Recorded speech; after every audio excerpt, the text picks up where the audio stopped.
قل يا أهل الكتاب تعالوا إلى كلمة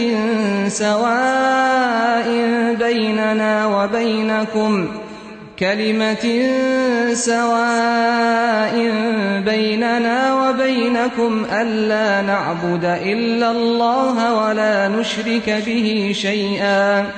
ولا يتخذ بعضنا بعضا أربابا من دون الله۔ اللہ تبارک و تعالیٰ نے نبی صلی اللہ علیہ وسلم کو سورہ زمر کے اندر حکم دیتے فرمایا فَاعْبُدِ اللَّهَ مُخْلِصًا لَهُ الدِّينَ۔ اے نبی صلی اللہ علیہ وسلم آپ صرف اللہ تبارک و تعالیٰ کی عبادت کیجئے، اسی کے لیے دین کو،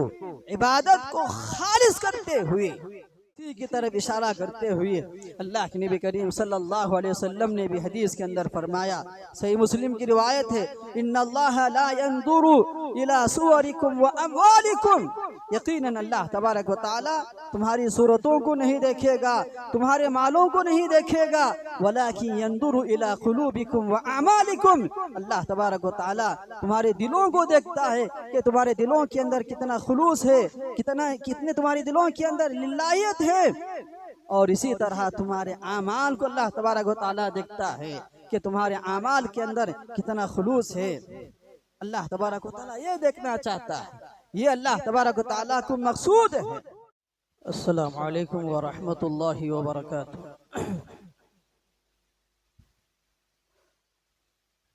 ان الحمد للہ نحمده ونستعینه ونستغفره ونعوذ بالله من شرور أنفسنا ومن سيئات أعمالنا، من يهده الله فلا مضل له ومن يضلل فلا هادي له، وأشهد أن لا إله إلا الله وحده لا شريك له، وأشهد أن محمدا عبده ورسوله۔ يا أيها الذين آمنوا اتقوا الله حق تقاته ولا تموتن إلا وأنتم مسلمون۔ يا أيها الناس اتقوا ربكم الذي خلقكم من نفس واحدة وخلق منها زوجها وبث منهما رجالا كثيرا ونساء، واتقوا الله الذي تساءلون به والأرحام إن الله كان عليكم رقيبا۔ يا أيها الذين آمنوا اتقوا الله وقولوا قولا سديدا يصلح لكم أعمالكم ويغفر لكم ذنوبكم، ومن يطع الله ورسوله فقد فاز فوزا عظيما۔ وقال تعالى في موضع آخر قل إن صلاتي ونسكي ومحياي ومماتي لله رب العالمين لا شريك له وبذلك أمرت وأنا أول المسلمين۔ محترم حاضرین جمعہ، معزز بزرگوں، عزیز و نوجوان ساتھیوں، پردہ-نشین خواتین اسلام، ہر قسم کی حمد و ثنا بڑائی و کبریائی اللہ رب العالمین کے لیے لائق و سزاوار ہے، جو ساری کائنات کا اکیلا تنہا خالق، مالک، پالنہار، مدبر اور مصرف ہے۔ بعدہ لاکھوں درود و سلام ہو تمام انبیاء کرام پر، خصوصاً ہمارے آخری نبی جناب محمد الرسول اللہ صلی اللہ علیہ وسلم پر، جنہیں خاتم النبیین اور ساری کائنات کے لیے رحمت بنا کر بھیجا گیا۔ اللہم صلی علی محمد وعلی آل محمد کما صلیت علی ابراہیم وعلی آل ابراہیم انکا حمید مجید۔ اللهم بارك على محمد وعلى آل محمد كما باركت على إبراهيم وعلى آل إبراهيم إنك حميد مجيد. محترم برادران اسلام، قبل اس کے کہ میں اپنی بات کو شروع کروں، آپ حضرات سے گزارش ہے کہ جو بھی حضرات دروازے کے پاس قریب بیٹھے ہوئے ہیں وہ لوگ سامنے آ جائیں تاکہ پیچھے آنے والے لوگوں کے لیے کوئی دقت نہ ہو۔ اس کے اندر اہم بات یہ ہے کیونکہ جمعہ کے آداب کی خلاف ورزی ہوتی ہے، اور جب ہم جمعہ کے آداب کی خلاف ورزی کریں گے، اس کا خیال نہ رکھیں گے، تو ہمارا جمعہ کیا ہے، ضائع ہو جائے گا، باطل ہوگا۔ کیونکہ یہ جمعہ کے آداب یہ دین اسلام کے شعائر میں سے ہے۔ اس لیے جو بھی حضرات مسجد میں پہلے حاضر ہوتے ہیں ان کا کام یہ ہے کہ وہ سامنے کی صفوں میں کیا ہے، بیٹھے رہیں، تاکہ بعد میں آنے والے لوگ پھلانگتے ہوئے آگے جگہ دیکھ کر کے بیٹھنے کی کوشش کرتے ہیں۔ اس میں کیا ہے، جمعہ کی خلاف ورزی ہوتی ہے، جس میں جمعہ ضائع ہو جاتا ہے۔ آئندہ سے اس کا خیال رکھیں۔ برادران اسلام، خطبہ مسنونہ کے بعد میں نے سورۃ الانعام کی ایک آیت کریمہ میں نے تلاوت کی، جس میں اللہ تبارک و تعالی نے نبی صلی اللہ علیہ وسلم سے مخاطب ہوتے ہوئے فرمایا، اے نبی صلی اللہ علیہ وسلم، آپ کہہ دیجئے ان صلاتی و نسکی، کہ یقیناً میری نماز، میری قربانی، ومحیای، اور میرا جینا، ومماتی، اور میرا مرنا، اللہ رب العالمین کے لیے ہے، جس کا کوئی شریک نہیں، اور مجھے اس بات کا حکم دیا کہ میں سب سے پہلے اللہ کا مطیع و فرما بردار بنوں۔ محترم حاضرین جمعہ، اس آیت کی مناسبت سے میں آپ حضرات کے سامنے اس خطبہ جمعہ میں جس موضوع کے متعلق گفتگو کرنا چاہتا ہوں وہ ہے اخلاص کی اہمیت۔ اخلاص دین اسلام کی تعلیمات کی بنیادی اہم چیز ہے۔ یوں سمجھیے کہ دین اسلام کے اندر اللہ تبارک و تعالی نے ہم مسلمانوں کے لیے، ہم بندوں کے لیے جتنی بھی عبادات کا حکم دیا ہے، ان تمام عبادات میں چاہے وہ عبادت مالی ہو، بدنی ہو، لسانی ہو، الغرض ہر قسم کی عبادت جس کا شریعت نے، جس کا اللہ نے اور اس کے رسول نے ہمیں کرنے کا حکم دیا ہے، ان تمام عبادات میں سب سے بنیادی اہم چیز جس کی ضرورت پڑتی ہے وہ ہے اخلاص۔ بغیر اخلاص کے انسان کا کوئی بھی عمل نہ صالح بن سکتا ہے، نیک عمل بن سکتا ہے، نہ ہی وہ عمل اللہ تبارک و تعالیٰ کے ہاں قابل قبول ہوگا۔ اس لیے اللہ تبارک و تعالیٰ نے قرآن مجید کے اندر جا بجا دسیوں جگہوں پر اللہ تبارک و تعالیٰ نے ہمیں اس کی تاکید کیا ہے۔ اس لیے ہر مسلمان کو اس چیز کی طرف سب سے پہلے توجہ دینے کی ضرورت ہے۔ انسان جو بھی کام کرتا ہے، جو بھی عمل کرتا ہے، یا انسان جو کچھ بھی کہتا ہے، ہر کام سے پہلے انسان کی نیت کی اصلاح اور اس کی درست کی ہونا، اس کی نیت کے اندر خلوص و للہیت کا پایا جانا، یہ بے حد انتہائی ضروری ہے اور لازمی ہے۔ جب تک یہ چیز نہیں پائے جائے گی انسان کا کوئی بھی عمل کوئی بھی ذکر عند اللہ قابل قبول نہیں ہوگا۔ تو آئیے ہم سب سے پہلے یہ جاننے کی کوشش کریں کہ اخلاص کا معنی اور مفہوم یہ جانیں کہ اخلاص کہتے ہیں کسی بھی چیز کی صفائی اور کسی بھی چیز کے مہذب ہونے پہ جو چیز دلالت کرے اس کو کیا ہے اخلاص کہا جاتا ہے۔ دین اسلام کے اندر اخلاص کا معنی اور مفہوم یہ ہے کہ اخلاص اس کام کو اس عمل کو کہتے ہیں جو صرف اللہ تبارک و تعالیٰ کی خوشنودی ہی کے لیے انجام دیا جائے، اللہ کی رضا اللہ کی خوشنودی کے لیے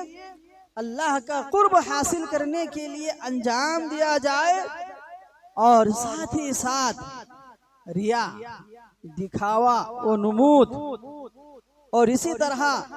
اپنی دنیاوی غرض و غایت دنیا کا کوئی بھی مقصد اور اسی طرح طلب شہرت کی نیت شہرت کی خواہش اس کے اندر نہ ہو، یا طلب معاوضہ کسی بدلے کی خاطر، اور اسی طرح کسی بھی فائدے کے حصول کے لیے ہرگز اس کام کو انجام نہ دیا جائے۔ اسی کام کو اسی چیز کو اخلاص کہا جاتا ہے۔ بس ہر نیک کام صرف اللہ کی رضا کے لیے کرنا، جو ریاکاری سے نمود سے شہرت طلبی سے دنیا کی غرض و غایت سے ہر چیز سے پاک ہونا، اسی چیز کا نام ہے اخلاص۔ اسی اخلاص کا اللہ تبارک و تعالی ہر انسان سے کیا ہے مطالبہ کرتا ہے، اور اس کی اللہ تبارک و تعالی نے قرآن کے اندر اسلامی تعلیمات کے اندر انتہائی زیادہ تاکید کی گئی ہے۔ تو یوں سمجھیے کہ اخلاص ہر عمل کے اندر ایک روح کی حیثیت رکھتا ہے۔ اخلاص ہر عمل کے اندر ہر نیک کام کے اندر روح کی حیثیت رکھتا ہے۔ ایک جسم کی مانند اس کی حیثیت رہتی ہے کہ ایک جسم جس کے اندر روح نہ ہو تو وہ جسم بیکار ہوگا، اس کی کوئی حیثیت نہیں ہوگی۔ تو بعینہ ویسا ہی ہر وہ کام ہر وہ نیک کام خیر کا کام جس کے اندر اخلاص نہ ہو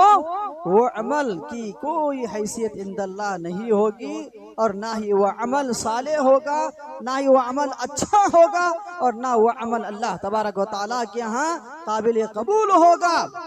تو معلوم یہ ہوا کہ ہر عمل کے اندر اخلاص ایک روح کی حیثیت رکھتا ہے۔ اس لیے ہر انسان کا بنیادی مقصد، ہر انسان کی بنیادی سوچ اور فکر اور اس کی کوشش یہ ہونا چاہیے کہ جو بھی وہ عبادت انجام دیتا ہے، جو بھی وہ نیکی کرتا ہے، جو بھی وہ ذکر کرتا ہے، ہر کام کے اندر ہر ذکر کے اندر ہر نیک عمل کے اندر انسان اس مقصد کو سامنے رکھے کہ میں اس عبادت کے ذریعے سے اس خیر کا کام کے ذریعے سے اللہ تبارک و تعالیٰ کی رضامندی حاصل ہو، اللہ کی خوشنودی حاصل ہو، اور ساتھ ہی ساتھ میں جنت کے اندر کیا ہے داخل ہوں، جنت کا داخلہ مجھے نصیب ہو، اور جہنم کے عذاب سے مجھے چھٹکارا کیا حاصل ہو۔ یہی سوچ یہی فکر سے انسان ہر کام کو انجام دینا چاہیے۔ اسی لیے اللہ تبارک و تعالیٰ نے نبی صلی اللہ علیہ وسلم کو سورہ زمر کے اندر حکم دیتے فرمایا فَاعْبُدِ اللَّهَ مُخْلِصًا لَهُ الدِّينَ، اے نبی صلی اللہ علیہ وسلم آپ صرف اللہ تبارک و تعالیٰ کی عبادت کیجئے، اسی کے لیے دین کو عبادت کو خالص کرتے ہوئے۔ محترم سامعین کرام، عبادت نیک اعمال ہی نہیں بلکہ آپ یہ سمجھیں کہ انسان کی پوری زندگی اسی اخلاص کے اندر کیا ہے منحصر ہے۔ پوری کی پوری زندگی انسان کو اللہ تبارک و تعالیٰ کے لیے خالص کرتے ہوئے گزارنا چاہیے، اس کی زندگی اسی میں گزر بسر ہونی چاہیے۔ یہی چیز اللہ تبارک و تعالیٰ چاہتا ہے۔ سورہ زمر کی انہی آیات میں اللہ تبارک و تعالیٰ نے کہا اَلَا لِلَّهِ الدِّينُ الْخَالِصِ، اے لوگوں یہ جان لو، یہ معلوم رکھیں کہ خالص دن صرف اللہ تبارک و تعالیٰ کے لیے ہے۔ تو یہاں اللہ تعالیٰ نے واضح طور پر کلی طور پر اس بات کی صراحت کیا ہے کہ پورے کا پورا دین خالص ہے۔ جو دین ہمیں دیا گیا ہے، جس دین پہ ہمیں عمل کرنے کا حکم دیا گیا ہے، جس کا ہمیں مکلف بنایا گیا ہے، وہ دین ہی خالص ہے جو خلوص سے بھرا ہوا ہے۔ تو ہم اس دین کے اندر، اس کی تعلیمات کے اندر اگر ہم اخلاص پیدا نہ کریں تو ہمارا کوئی عمل، ہماری زندگی کا مقصد ہی بیکار ہو جائے گا۔ اس لیے انسان اپنے ہر کام کے اندر، اپنے ہر عمل کے اندر اخلاص و خلوص للہیت کو ملحوظ رکھنا چاہیے۔ یہ بنیادی اہم چیز ہے، بنیادی اہم رکن ہے۔ جب تک یہ چیز انسان کے اندر کسی بھی کام کے اندر نہیں پائی جائے گی تو وہ عمل اللہ تعالیٰ کے ہاں قبول نہیں ہوگا۔ اور اسی طرح اللہ تبارک و تعالیٰ نے اللہ کے نبی کریم صلی اللہ علیہ وسلم کو انہی آیات کے اندر مزید حکم دیتے ہوئے فرمایا، قُلْ إِنِّي أُمِرْتُ أَنْ أَعْبُدَ اللَّهَ مُخْلِصًا لَهُ دِينِي۔ اے نبی آپ کہہ دیجئے کہ اللہ تبارک و تعالیٰ نے مجھے اس بات کا حکم دیا کہ میں اس کی عبادت کروں، اسی کے لیے میرے دین کو خالص کرتے ہوئے۔ اور اسی طرح اللہ تبارک و تعالیٰ نے قرآن مجید کے اندر اخلاص کی اہمیت کو، اس کی کیا حیثیت ہے، اس کی کتنی بڑی تاکید ہے، یہ کتنی اس کی قدر و منزلت ہے عمل کے اندر، اللہ تبارک و تعالیٰ نے مثال دیتے ہوئے، کئی عبادات کی مثالیں ذکر کرتے ہوئے اللہ تبارک و تعالیٰ نے فرمایا۔ سورۃ الحج کے اندر اللہ تبارک و تعالیٰ نے قربانی کے تعلق سے کیا کہا؟ لَن يَنَالَ اللَّهَ لُحُومُهَا وَلَا دِمَاؤُهَا وَلَكِنْ يَنَالُهُ التَّقْوَى مِنْكُمْ۔ اللہ تبارک و تعالیٰ کو قربانی کے جانوروں کے گوشت اور ان کے خون ہرگز نہیں پہنچتے، وَلَكِنْ يَنَالُهُ التَّقْوَى مِنْكُمْ، البتہ اللہ تبارک و تعالیٰ کو جو چیز پہنچتی ہے وہ تمہارے دلوں کا تقوی، یعنی تقوی یہاں نے اللہ تبارک و تعالیٰ نے اخلاص للہیت کو تقوی سے تعبیر کیا ہے، یعنی انسانوں کے دلوں کے اندر اللہ کا کتنا تقوی، کتنی پرہیزگاری، اللہ کے لیے اس عبادت کو انجام دینے کا کتنا جذبہ ہے، یہ چیز اللہ تبارک و تعالیٰ دیکھنا چاہتا ہے۔ یہی چیز اللہ تبارک و تعالیٰ کو مطلوب ہے، اس کا مقصود ہے۔ جانوروں کا گوشت اور ان کا خون اللہ تعالیٰ کو مقصود نہیں ہے، اس کے اندر خلوص للہیت اللہ تبارک و تعالیٰ دیکھنا چاہتا ہے۔ اسی کی طرف اشارہ کرتے ہوئے اللہ کے نبی کریم صلی اللہ علیہ وسلم نے بھی حدیث کے اندر فرمایا، صحیح مسلم کی روایت ہے، ان اللہ لا ينظر الى صورکم واموالکم، یقیناً اللہ تبارک و تعالی تمہاری صورتوں کو نہیں دیکھے گا، تمہارے مالوں کو نہیں دیکھے گا، ولکن ينظر الى قلوبکم واعمالکم، اللہ تبارک و تعالی تمہارے دلوں کو دیکھتا ہے کہ تمہارے دلوں کے اندر کتنا خلوص ہے، کتنے تمہارے دلوں کے اندر للہیت ہے، اور اسی طرح تمہارے اعمال کو اللہ تبارک و تعالیٰ دیکھتا ہے کہ تمہارے اعمال کے اندر کتنا خلوص ہے۔ اللہ تبارک و تعالیٰ یہ دیکھنا چاہتا ہے، یہ اللہ تبارک و تعالیٰ کو مقصود ہے۔ اور اسی طرح ایک حدیث کے اندر اللہ کے نبی کریم صلی اللہ علیہ وسلم نے جنگ کے موقع پر ایک آدمی کو، ایک شخص کو نصیحت کرتے ہوئے فرمایا کہ ایک شخص نے نبی صلی اللہ علیہ وسلم سے یہ سوال کیا کہ اگر کوئی انسان اللہ کی راہ میں جہاد کرتا ہے، لڑتا ہے، اور اس کی نیت اور اس کا مقصد یہ ہے کہ اسے اللہ تبارک و تعالیٰ کی رضا بھی حاصل ہو اور اس کی کیا ہے تعریف اور مدح بھی ہو اور اس کی شہرت بھی ہو، تو اللہ کے وسلم نے کہا لا شیء، تو ایسے آدمی کے لیے کوئی چیز حاصل نہیں ہوتی۔ تین مرتبہ اس نے سوال کیا تو آپ صلی اللہ علیہ وسلم نے یہی جواب دیا، لا شیء، ہرگز کے کوئی بھی چیز کیا ہے حاصل نہیں ہوگی۔ تو اس کے آگے آپ صلی اللہ علیہ وسلم نے اسے آگاہ کرتے ہوئے، نصیحت کرتے ہوئے کہا، ان اللہ لا يقبل من العمل، کہ یقیناً اللہ تبارک و تعالی کسی بھی عمل کو قبول نہیں کرتا ہے، الا ما كان له خالصا، مگر وہ عمل صرف خالص اللہ رب العالمین کی رضا کے لیے کیا انجام دیا جائے، وَابْتُغِيَ بِهِ وَجْهُهُ، اور اس سے اللہ تبارک و تعالیٰ کی رضامندی اور اس کی خوشنودی کی چاہت ہو، تبھی جا کے اس عمل کو اللہ تبارک و تعالیٰ قبول فرمانے والا ہے۔ تو برادران اسلام کہ یہ ساری آیتیں، یہ ساری تعلیمات ہمیں اسی بات کا پیغام دیتی ہیں، یہی تعلیم دیتی ہیں کہ دین اسلام کے اندر اخلاص و للہیت کی کتنی بڑی تاکید ہے، اور یہ کتنا اہم رکن ہے انسان کی تمام عبادات کے اندر ہمیں پتہ چلتا ہے۔ تو آئیے ہم مزید یہ دیکھیں کہ اخلاص کی اہمیت کو جاننا چاہتے ہیں، تو اللہ تبارک و تعالیٰ نے کئی مثالوں کے ذریعے سے ہمیں سمجھایا ہے۔ ایک مثال ہمیں دیکھیں کہ کفار مکہ، مشرکین مکہ جو ایمان نہیں لائے، ایمان نہیں، مشرکین ہیں، اسلام سے دور ہیں، کہ فتح مکہ کے موقع پر یہ لوگ بھاگ کے جا رہے تھے، بحری سفر میں، سمندری سفر میں لوگ کیا ہے سوار ہو گئے، لیکن ہر کسی کے اندر ڈر خوف تھا۔ تو یہ لوگ اس موقع پر ان سب کو پتا تھا کہ ہمارے معبودان باطلہ ہمارے کچھ کام نہیں آئیں گے، اس بحری سمندر میں اگر کوئی چیز ہمارے کام آئے گی تو وہ اللہ تبارک و تعالیٰ کی ذات ہے، کہ وہی ذات ہے جو ہمیں اس بحری سفر کو آسان کرنے والی، اس کی پریشانیوں سے نجات دینے والی ہے۔ تو اس موقع پر یہ کفار مشرکین بھی عام اوقات میں معبودان باطلہ کو پکارتے تھے، لیکن جب کوئی مصیبت، کوئی پریشانی آتی تو خالص اللہ تبارک و تعالیٰ سے دعائیں کرتے تھے۔ فَإِذَا رَكِبُوا فِي الْفُلْكِ دَعُوا اللَّهَ مُخْلِصِينَ لَهُ الدِّينَ، کہ جب یہ بحری سفر میں، سمندر کے اندر جب سفر کر رہے تھے کشتیوں کے اندر، تو صرف اللہ تبارک و تعالیٰ کو پکارے، دعا کیے، کس طریقے سے؟ مخلص لہ الدین، کہ اللہ تعالیٰ ہی کی عبادت کو خالص کرتے ہیں۔ تو یہ کہ یہ کفار بھی، مشرکین بھی جو اللہ پہ ایمان نہیں لائے، یہ لوگ بھی مصیبت کے موقع پر اخلاص و خلوص للہیت کا یہ لوگ کیا ہے اس کو ملحوظ رکھتے تھے، اس چیز کو یہ اپنایا کرتے تھے۔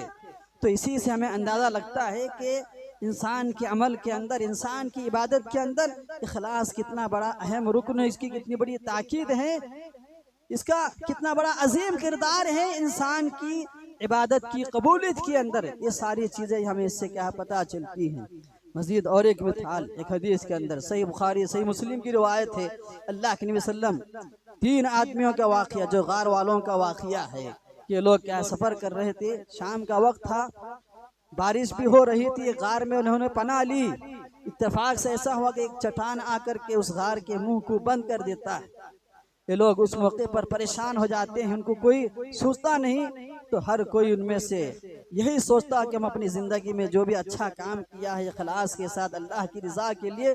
اس کام کو اللہ کے دربار میں دعا کے اندر اس کو وسیلہ بناتے ہوئے اس سے نجات پانے کی ہمیں دعا کرنی چاہیے۔ 3 لوگ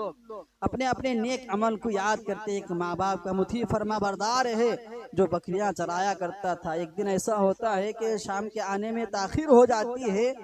اس کی عادت تھی کہ سب سے پہلے اپنے والدین کو دودھ دھویا کر کے پلایا کرتا تھا، بعد میں اپنے اہل و عیال کو۔ ایک دن ایسا ہوا تاخیر ہو گئی، ماں باپ سو گئے تھے، بچے بھوک سے پلا رہے تھے، لیکن وہ بچوں کو پہلے دودھ نہیں دیا، ماں باپ کے سرہانے پہ کھڑے ہو گئے، یہاں تک کہ رات گزر گئی، صبح ہوئی تو بعد میں اس نے کیا ہے دودھ پلاتا ہے اپنے والدین کو۔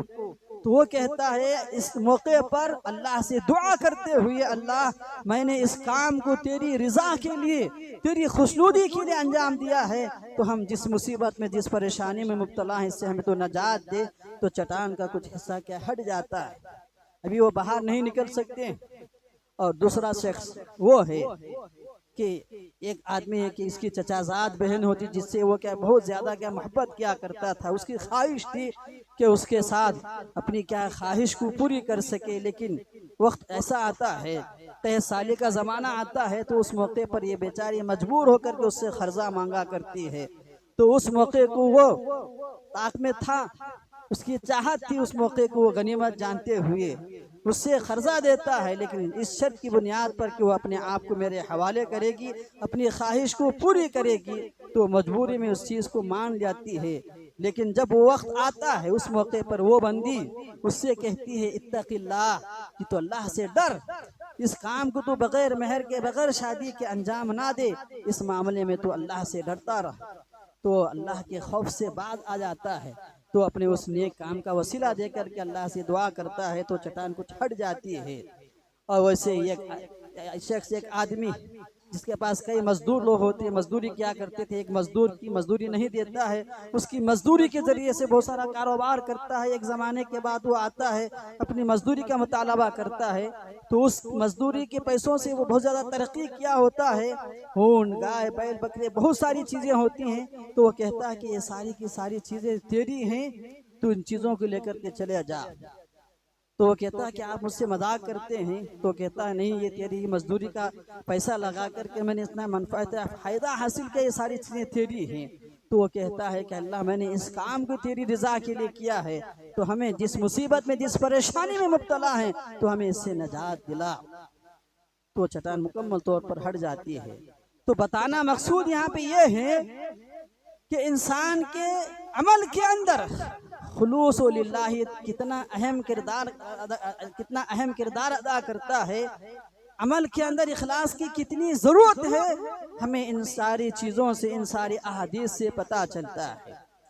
اور اسی طریقے سے ہم صحابہ کرام کی زندگیوں کا جائزہ لیں، سلف صالحین کی زندگی کا جائزہ لیں کہ صحابہ کرام جو مومن ہیں، جنہیں اللہ تبارک و تعالیٰ نے رضی اللہ عنہم و رضوا عنہ کا لقب دیا، دنیا کے اندر اپنی خوشنودی کی بشارت دیا، لیکن پھر بھی ان کے اندر اخلاص للہ کی کتنی فکر ہوا کرتی تھی، کتنا زیادہ وہ زور دیا کرتے تھے۔ تو ہمیں ذرا جائزہ لیں کہ کئی اقوال ہیں، جن میں سے ایک قول یہ ہے کہ محدثین کرام میں حضرت یحییٰ بن ابو کثیر رحمہ اللہ یہ کہتے ہیں، تعلموا النیت فإنها ابلغ من العمل۔ اے لوگو، تم جان لو کہ نیت، خلوص و للہیت کے بارے میں آپ جانکاری حاصل کریں اور اس کی اصلاح کریں، کیونکہ یہ نیت کی اصلاح کرنا یہ عمل سے بھی زیادہ کیا ہے، بہتر ہے۔ یہ بہت ہی اہم چیز ہے انسان عمل کرنے سے پہلے،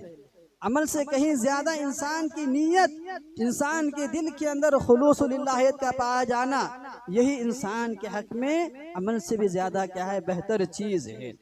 اور اسی طرح عبداللہ ابن مبارک رحمہ اللہ یہ کہتے ہیں، رب عمل صغیر تعظمہ النیہ، کہ بہت سارے بڑے بڑے اعمال ایسے ہوتے ہیں، بہت سارے چھوٹے چھوٹے اعمال ایسے ہوتے ہیں تو عظمہ النیہ، کہ نیت، خلوص للہیت اس چھوٹے سے عمل کو بڑا کر دیتی ہیں، اللہ کے ہاں اس کی قدر و منزلت کو بڑھا دیتی ہیں، اس کی فضیلت کے بہت زیادہ بڑھ جاتی ہے، اس اخلاص کی وجہ سے، اس خلوص للہیت کی وجہ سے۔ اور آگے فرماتے ہیں وَرُبَّ عَمَلٍ كَبِيرٍ، بہت سارے بڑے بڑے اعمال ایسے ہوئے تُصَغِّرُهُ النِّيَّةِ، کہ نیت ان اعمال کو چھوٹا کر دیتی ہے، ان کی کوئی حیثیت نہیں ہوتی ہے۔ یہ ہے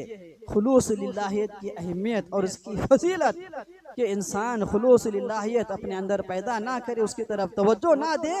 انسان زندگی بھر کتنی بھی اچھائیاں کر لے، اللہ کے ہاں اس کی کوئی حیثیت نہیں ہوگی۔ اور اسی طرح حضرت عمر رضی اللہ تعالیٰ عنہ کو لکھیں کہ یہ خلیفہ ثانی، ان کا مقام، ان کا ایمان اتنا ہے کہ شیطان انہیں دیکھ کر کے دوسری گلی سے بھاگ جایا کرتا تھا۔ تو ایسے جلیل القدر صحابی اللہ رب العالمین سے ہمیشہ یہ دعا کیا کرتے تھے، اللہم اجعل عملی کلہ صالحا، اللہ تو میرے پورے عمل کو کلی طور پر نیک اور صالح بنا، وجعلہ لوجہک خالصا، اور میرے اس عمل کو تو تیری رضا کے لیے، تیری ذات کے لیے کیا خالص کر، ولا تجعل لأحد فیہ شیئا، اور اس عمل کے اندر کسی کے لیے کوئی حصہ نہ رکھ۔ تو یہ حضرت عمر رضی اللہ تعالیٰ عنہ اتنے بڑے خلیفہ ہونے کے باوجود ہمیشہ اخلاص و خلوص للہیت کی فکر کیا کرتے تھے، اللہ کے دربار میں اپنے اعمال کی قبولیت کے لیے اور اعمال کے اندر خلوص و للہیت کا وہ ہمیشہ مطالبہ کیا کرتے تھے۔ تو اسی سے ہمیں اندازہ لگتا ہے کہ اللہ رب العالمین کے ہاں اخلاص و للہیت کی کتنی بڑی اہمیت ہے اور اس کی کتنی بڑی فضیلت ہے، ہمیں اندازہ لگتا ہے۔ تو میرے برادران اسلام، میں نے اس موضوع کو اس لیے میں نے جمعہ کے اندر اختیار کیا کہ ہم انشاءاللہ ابھی آج کل میں کیا ہے ماہ رمضان کے اندر ہم کیا ہے داخل ہونے والے ہیں، اور خصوصی طور پر ماہ رمضان کے اندر ہر بندہ جو سال بھر دین سے دور ہوتا ہے، نیک اعمال سے دور ہوتا ہے، نمازوں سے دور رہتا ہے، لیکن رمضان کا مہینہ شروع ہوتا ہے تو ہر ایک کے اندر ایمان کا جذبہ کیا ہے کیا جاگ اٹھتا ہے، اس کے اندر کیا ہے ایمان تازہ ہوتا ہے، روزے رکھنے کا اہتمام کرتا ہے، قرآن مجید کی تلاوت کا اہتمام کرتا ہے، صدقہ خیرات کرنے کا اہتمام کرتا ہے، تراویح کا اہتمام کرتا ہے، یہ سارے اس کے علاوہ بہت سے نیک اعمال ہر انسان کرنے کی پوری کوشش کرتا ہے۔ تو اسی صورت میں انسان کو اپنے ان سارے اعمال کے مقابلے میں سب سے پہلے جس چیز کی طرف انسان کو بنیادی طور پر توجہ دینے کی ضرورت ہوتی ہے تو یہ اسی نیک عمل ہے، اسی اخلاص کی، اپنی نیت کو خالص کرنے کی طرف انسان کو کیا ہے توجہ دینے کی ضرورت پڑتی ہے، کیونکہ سارے اعمال کا دار و مدار اسی اخلاص اور خلوص للہیت پر ہے۔ انما الاعمال بالنیات وانما لکل امرئ ما نوی، کہ سارے اعمال کا دار و مدار انسان کی نیت پر ہے، اور انسان جو نیت کرتا ہے اس کا عمل اسی کے حساب سے اللہ تبارک و تعالی اسے اس کا بدلہ دینے والا ہے۔ تو اس لیے انسان اس چیز کی طرف توجہ دینی چاہیے، اور خصوصی طور پر اللہ کے نبی کریم صلی اللہ علیہ وسلم نے روزوں کے متعلق، قیام کے متعلق ہمیں اسی اخلاص کی تاکید کیا ہے۔ من صام رمضان ایمانا واحتسابا غفر له ما تقدم من ذنبه، کہ جو کوئی بندہ ایمان کے ساتھ، احتساب کے ساتھ روزے رکھنے کا اہتمام کرتا ہے، ایمان اخلاص کے ساتھ احتساب، اجر و ثواب کی امید رکھتے ہوئے انسان روزوں کا اہتمام کرتا ہے، اللہ تعالیٰ اس کے پچھلے گناہوں کو معاف کر دیتا ہے۔ قیام کے تعلق سے آپ نے کہا من قام رمضان ایمانا واحتسابا، جو رمضان کے اندر قیام کرتا ہے ایمان کے ساتھ، احتساب کے ساتھ، اللہ تبارک و تعالیٰ اس کے پچھلے گناہوں کو معاف کر دیتا ہے۔ اور اسی طرح لیلۃ القدر کے متعلق بھی قیام کے طور پر ذکر کیا، من قام لیلۃ القدر ایمانا واحتسابا۔ تو بہرکیف رمضان کے اندر بھی، رمضان کے اعمال کے اندر بھی خصوصی طور پر جس چیز کی طرف اللہ کے نبی کریم صلی اللہ علیہ وسلم نے ہمیں توجہ دلائی ہے، جس چیز کی طرف ہمیں کیا ہے اشارہ کیا ہے، تعلیم دی ہے، کہ وہ ہے ایمان، اخلاص، خلوص للہیت ہے۔ جب تک یہ چیز نہ ہوگی ہمارے روزے بھی قبول نہیں ہوں گے، ہمارے قیام بھی قبول نہیں ہوں گے، نہ ہماری تلاوت قرآن اللہ رب العالمین کے ہاں قابل قبول ہوگی۔ اس لیے ہمیں اس کی طرف توجہ دینے کی ضرورت ہے، کیونکہ ہمارے سارے اعمال کی قبولیت کا دار و مدار اسی اخلاص و للہیت کی بنیاد پر ہے۔ تو بہرکیف اللہ تعالیٰ ہم تمام لوگوں کو صحیح کئی سنی باتوں پر کہنے سننے سے زیادہ ہمیں عمل کرنے کی توفیق عنایت فرمائے، آمین خدا بالعالمین۔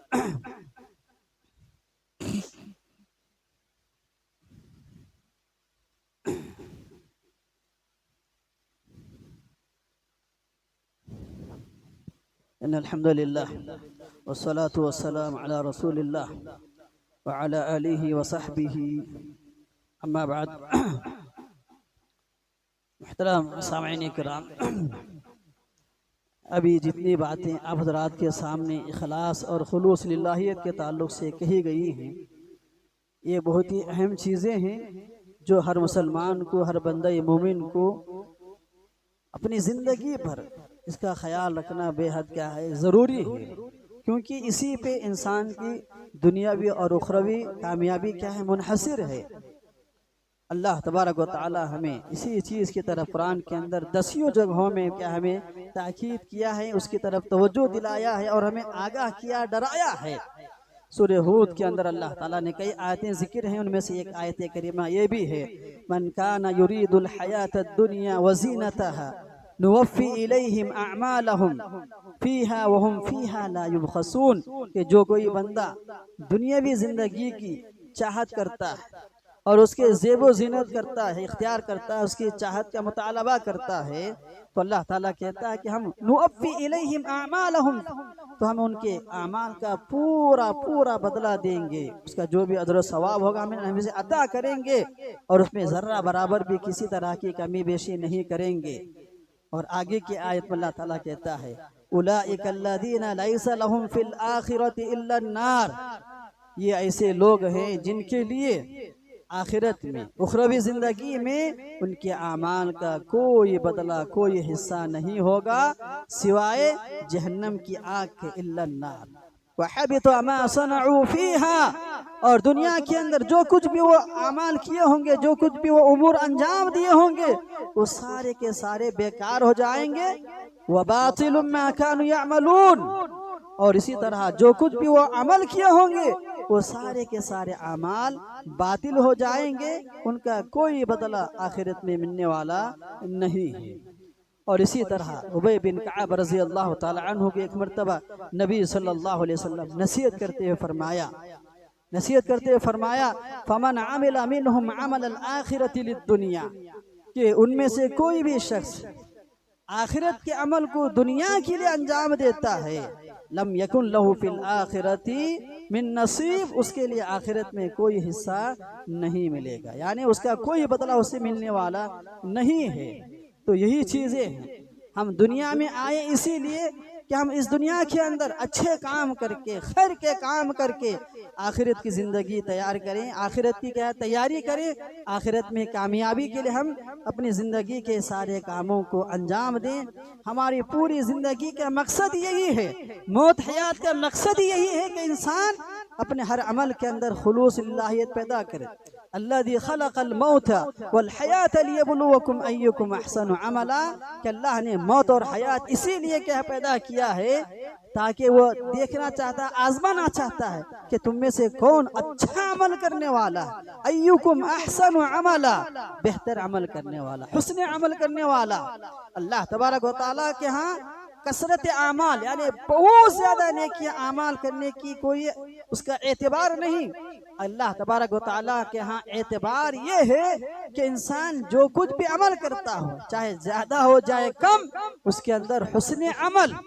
اخلاص یہ اللہ تبارک و تعالیٰ کے ہاں معتبر ہے اس کا اعتبار کیا جائے گا یہی چیز یہی پیغام اللہ تعالیٰ نے اس آیت میں ہمیں دیا ہے لیبلوکم ایکم احسن عملا